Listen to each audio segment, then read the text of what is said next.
Chers frères et sœurs, shalom. Aujourd'hui, je vous invite à un voyage, une quête qui transformera votre existence. Apprendre à connaître Dieu. Ce n'est pas simplement reconnaître son existence, mais développer une relation profonde et personnelle avec le Créateur de l'univers. Connaître Dieu est la source de toute joie, de toute paix et de tout épanouissement véritable. La Bible nous enseigne que connaître Dieu est un processus continu, un cheminement de foi et d'obéissance. Nous ne pouvons pas saisir pleinement Dieu par notre intelligence humaine. C'est par la révélation divine et l'œuvre du Saint-Esprit que nous pouvons véritablement le connaître. Premièrement, connaître Dieu implique de le rechercher. Nous lisons dans le livre de Jérémie, chapitre 29, le verset 13. Vous me chercherez et vous me trouverez, si vous me cherchez de tout votre cœur. Cela signifie que nous devons être prêts à abandonner nos propres idées préconçues et à nous ouvrir à la vérité de Dieu telle qu'elle est révélée dans sa parole, la Bible. Deuxièmement, connaître Dieu passe par la méditation de sa parole.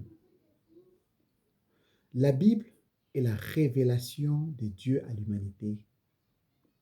En lisant, en méditant les Écritures, nous apprenons à connaître son caractère, ses desseins et sa volonté pour nos vies.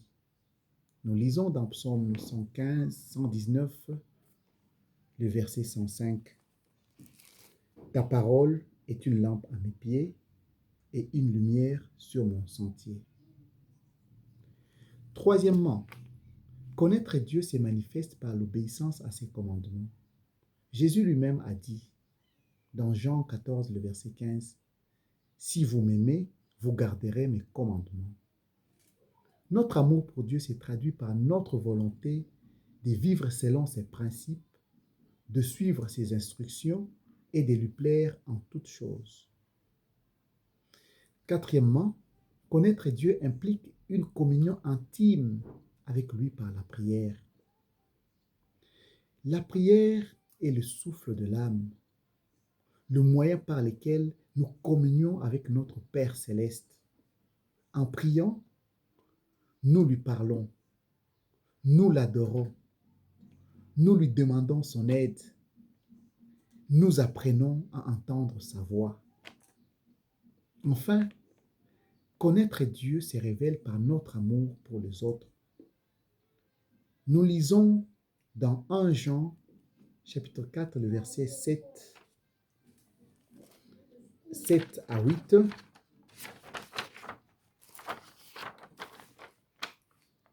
Bien-aimés, aimons-nous les uns les autres, car l'amour est de Dieu.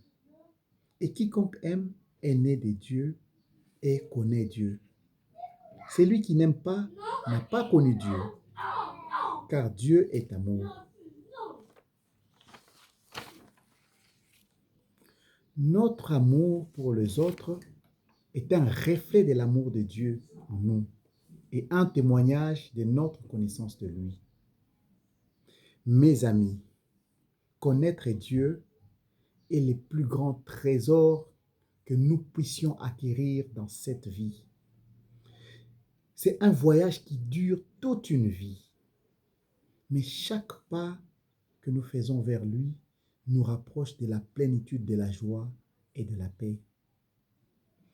Je vous encourage aujourd'hui à chercher Dieu de tout votre cœur, à méditer sa parole, à obéir à ses commandements, à aimer son prochain comme vous-même. Alors, vous connaîtrez Dieu et expérimenterez la vie abondante qu'il a promise à ceux qui l'aiment. Ce qu'il faut retenir, c'est que connaître Dieu n'est pas une simple reconnaissance intellectuelle, mais une relation personnelle et transformative qui se manifeste par la recherche sincère, par la méditation de la parole, l'obéissance, la prière et l'amour pour les autres. Que l'Éternel vous bénisse. Amen.